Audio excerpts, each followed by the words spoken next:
Result season भी full swing में है, तो आइए पूरे डेटा को समझ लेते हैं। हमारे साथ पूजा इस समय जुड़ चुकी हैं। पूजा मॉर्निंग, पहले तो बताइए ओवर द वीकेंड कौन कौन से नंबर्स आए हैं? जी, गुड मॉर्निंग नेहा। काफ़ी ढेर सारे नंबर्स आए हैं। अहम निफ्टी और वायदा बाजार के नंबर्स पर हम बात करेंगे। कोटक महिंद्रा बैंक नंबर्स अनुमान के मुताबिक ही रहे, ज़्यादा कुछ बहुत बड़ा नेगेटिव नतीजों में दिखाई नहीं दिया। जिसका कि डर था वैसा कुछ नहीं हुआ, नंबर्स अनुमान के मुताबिक ही रहे। एसेट क्वालिटी स्टेबल दिखाई दी। ब्याज से आय में 10% की ग्रोथ, मुनाफे में भी करीब 10% की ग्रोथ जो कि उम्मीद हम कर रहे थे। प्रोविजन में 37% की बढ़त देखने को मिली, जिसका कि असर दिखा है मुनाफे में, लेकिन इनके कुछ सेगमेंट ने काफ़ी अच्छा प्रदर्शन किया, जिसकी वजह से अगर क्वार्टर ऑन क्वार्टर देखेंगे तो स्लिपेजेस में कमी भी देखने को मिली। उसके अलावा मैनेजमेंट की तरफ से भी कॉमेंट्री काफ़ी पॉजिटिव आई हैं। इस वजह से कोटक महिंद्रा बैंक के नतीजे अच्छे लग रहे हैं, अनुमान के मुताबिक है। टेक महिंद्रा के नतीजे मिले जुले हैं। आय अगर देखेंगे तो अनुमान के मुताबिक है, करीब 0.2% की गिरावट देखने को मिली है। इसके अलावा एबिट 5.5% की बढ़त जो कि अनुमान से बेहतर है। मार्जिन भी अनुमान से बेहतर नजर आ रहे हैं। 10.2% के मार्जिन के फिगर्स इस बार कंपनी ने पोस्ट किए और मुनाफा 21% की गिरावट यहां पर दर्ज हुई है, जो कि अनुमान से कमजोर नजर आ रहे हैं। और यहां पर अन्य आय में गिरावट आई है, जिसके चलते मुनाफे में यहां पर असर देखने को मिला है। अब बात करते हैं कुछ वायदा बाजार से आए नतीजों की। इंडियन होटल्स के नतीजे भी अनुमान के मुताबिक ही नजर आ रहे हैं। आय में 29% की ग्रोथ, मुनाफा 29% से बढ़ा कंपनी का, और मार्जिन में भी 38% कंपनी ने पोस्ट की, जैसा कि हम उम्मीद भी कर रहे थे। आईसीआईसीआई लोम्बार्ड के नतीजे अनुमान से बेहतर नजर आ रहे हैं। अगर कुल आय देखेंगे वहां पर 17.5% की ग्रोथ हुई है। नेट प्रीमियम के आंकड़े में भी 17% की ग्रोथ कंपनी ने दर्ज की है। मुनाफा 68% से बढ़ा, जो कि अनुमान से काफी अच्छा नजर आ रहा है। आरबीएल बैंक के नतीजे बेहद ही कमजोर नजर आ रहे हैं। मुनाफा 233 करोड़ से घटकर 33 करोड़ का आ चुका है। Gross NPA, net NPA, gross NPA के आंकड़े देखेंगे तो वहां पर बढ़त आई है। नेट एनपीए में थोड़ी कमी यहां पर देखने को मिली है, लेकिन प्रोविजनिंग के नंबर्स देखिए, वाई अगर देखेंगे तो करीब करीब 160% बढ़े हैं कंपनी के प्रोविजन। तो बैंक के लिए दिक्कत खत्म नहीं हो रही है। कमजोर नंबर्स आरबीएल बैंक की तरफ से। कैनफिन होम्स के नतीजे मिले जुले हैं। ब्याज से आय में 5% की ग्रोथ यहां पर देखने को मिली है।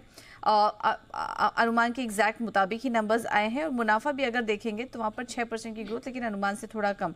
हालांकि मार्जिन में थोड़ी कमी देखने को मिली है। और एसेट क्वालिटी के आंकड़े भी देखेंगे तो ग्रॉस एनपीए, नेट एनपीए थोड़े बढ़े हुए यहाँ पर नजर आ रहे हैं। तो कैनफिन होम्स के नतीजे कुछ मिले जुले। जियो फाइनेंशियल सर्विसेज के नतीजे सपाट, कुल आय में 8% की ग्रोथ है। मुनाफा फ्लैटिश इस बार कंपनी ने पोस्ट किया। ऑलराइट, चलिए, तो ये तो नंबर्स हैं जो ओवर द वीकेंड आए हैं, जिसके एनालिसिस पूजा ने आपके सामने रखी। लेकिन पूजा, आज के लिए ट्रिगर्स कौन सी रहेंगी, खबरें कौन सी रहेंगी, ऑफ कोर्स कौन से बड़े नंबर्स आ रहे हैं? जी बिल्कुल, खबरों वाले शेयर्स में आज ट्रिगर्स की अगर बात करें तो कोई बड़ा निफ्टी के नंबर्स के तो नतीजे नहीं है। वायदा बाजार से काफ़ी सारे अहम आंकड़े आ रहे हैं। MCX, Paytm, Supreme Industries, L&T Finance, APL Apollo, Zomato, Dixon Tech, IRFC, Oberoi Realty, ये कुछ बड़े नंबर्स हैं जो कि आज घोषित होंगे।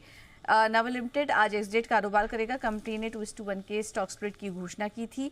प्राइमरी मार्केट पर भी नजर रखिए। लक्ष्मी डेंटल आईपीओ की लिस्टिंग होगी। हम आपको बता दें कि कंपनी ने 698 करोड़ का इशू प्राइस था और 114 गुना ये आईपीओ सब्सक्राइब हुआ था। इसकी आज लिस्टिंग होगी, इस पर नजर रहेगी। कुछ अहम बोर्ड की बैठक भी होगी। क्रिस्टल इंटीग्रेटेड सर्विसेज पूंजी जुटाने को लेकर बोर्ड की चर्चा होगी, और नजारा टेक में भी फंड रेस को लेकर कुछ फैसला निकलकर आ सकता है। आज से डावोस में वर्ल्ड इकोनॉमिक फोरम शुरू हो जाएगा और ट्रंप की आज शपथ ग्रहण समारोह भी है। तो ये तमाम कुछ इंपॉर्टेंट इवेंट्स है जिस पर की नजर रखनी होगी। स्टालियन इंडिया फ्लोरोकेमिकल्स, ये दूसरे दिन का अपडेट हम आपको बताएं तो कुल जो आईपीओ है वो अभी तक 32 गुना सब्सक्राइब हुआ है। आज इस आईपीओ का आखिरी दिन है। खबरों वाले शेयर्स में आइडिया, इंडस टावर, एयरटेल जैसी कंपनियों, टेलीकॉम कंपनियों पर नजर रखिए। कंपनियों को बड़ी राहत। सरकार एजीआर बकाये की ब्याज पर 50% और पेनाल्टी पर 100% छूट देने पर विचार कर रही है। जीएमआर एयरपोर्ट्स, दिसंबर में कुल पैसेंजर ट्रैफिक में 6% की ग्रोथ देखने को मिली। अगर मंथ ऑन मंथ बात करें, सालाना आधार पर 9% की ग्रोथ देखने को मिली। और एयरक्राफ्ट मूवमेंट में भी 5% की बढ़त देखने को मिली मंथ ऑन मंथ।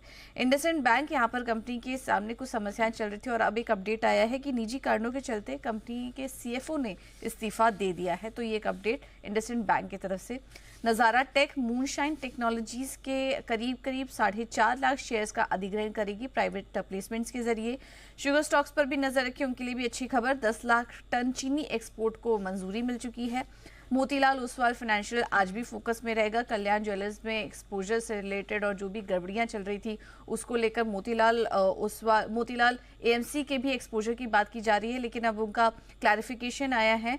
उन्होंने फैले आरोपों को लेकर प्रेस रिलीज जारी की और कंपनी ने बताया कि वो लगातार सभी नियमों का पालन करती आई हैं, सभी दावे झूठे उन्होंने बताए हैं। तो आज इसके चलते मोतीलाल ओसवाल फाइनेंशियल्स भी फोकस में रहेगा।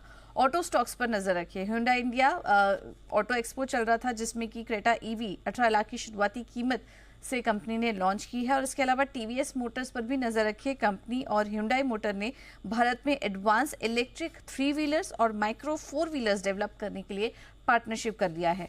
टाटा मोटर्स भी फोकस में रहेगा। कंपनी ने ऑटो एक्सपो में हैरियर ईवी से पर्दा उठाया, एक ईवी गाड़ी लॉन्च की और इसके अलावा उनके कुछ बयान भी निकल कर आए। उन्होंने कहा है कि पहली ईवी लॉन्च करने के बाद से की कीमत में 50 से 60% की कमी आएगी और वैश्विक स्तर पर भी वो ईवीज की बिक्री के लिए तैयार है।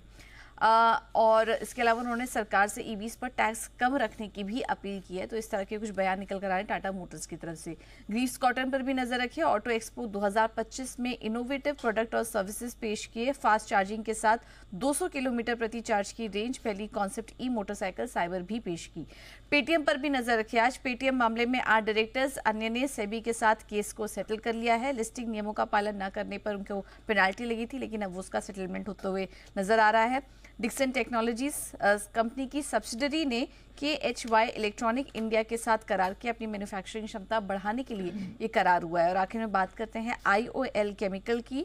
EDQM यानी कि यूरोपियन डायरेक्टरेट की तरफ से कंपनी को एक दवा के लिए सूटेबिलिटी सर्टिफिकेट मिला है। तो ये एक अपडेट आ रहा है IOL केमिकल्स के लिए, इस पर भी आज फोकस रहेगा। बहुत सारी खबरें हैं, नतीजे हैं, ट्रिगर्स हैं जिन पर आज मार्केट रिएक्ट करता दिखेगा। थैंक यू पूजा पूरी डिटेल के लिए। आइए मार्केट एक्सपर्ट्स की भी राय जान लेते हैं।